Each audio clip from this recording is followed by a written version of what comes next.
সামান্য ক্ষত খুব সহজেই মিলিয়ে যায়, কিন্তু ধীরে ধীরে গড়ে ওঠা আত্মিক সম্পর্ক যখন হঠাৎ ভেঙে পড়ে, তখন হৃদয়ে গভীর ক্ষতের সৃষ্টি হয়। বৈশাখের এক বিকেল, দিগন্ত জুড়ে কালো মেঘের ঘন ঘটা। ছোট্ট মেয়ে মিলি আকাশের দিকে অবাক দৃষ্টিতে তাকিয়ে।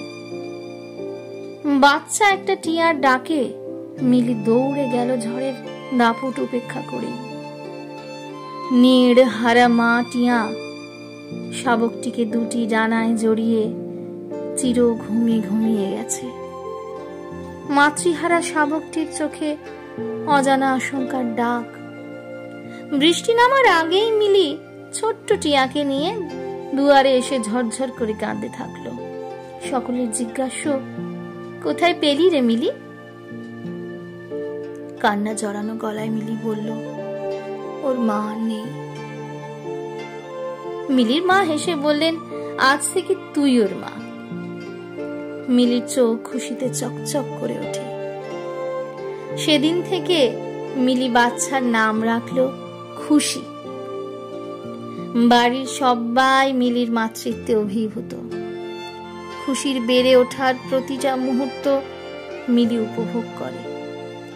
বইয়ের ব্যাগটা রেখেই মাকে হাজারো প্রশ্ন করে, কারণ স্কুলের সময় খুশির দায়িত্ব যে মিলির মায়ের।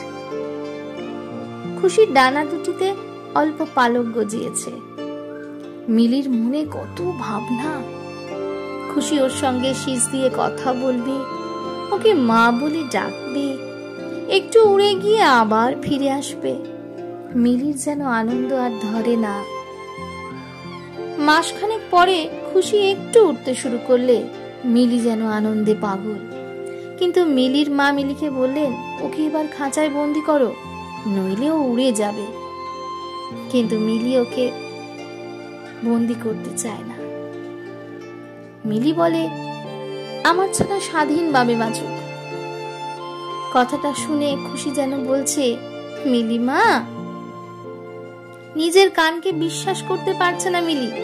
বাড়ি শুদ্ধ লোককে ডেকে আনন্দ হাজির করতে থাকে, কিন্তু মিলি বোঝে না খুশির আসল খুশি মুক্ত আকাশ।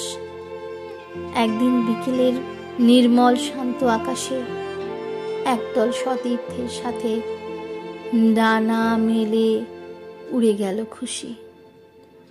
মিলির হাজার ডাকেও ফিরে এলো না।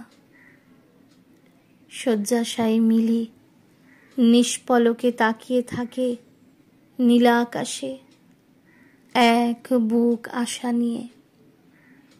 খুশি আবার ফিরে আসবে।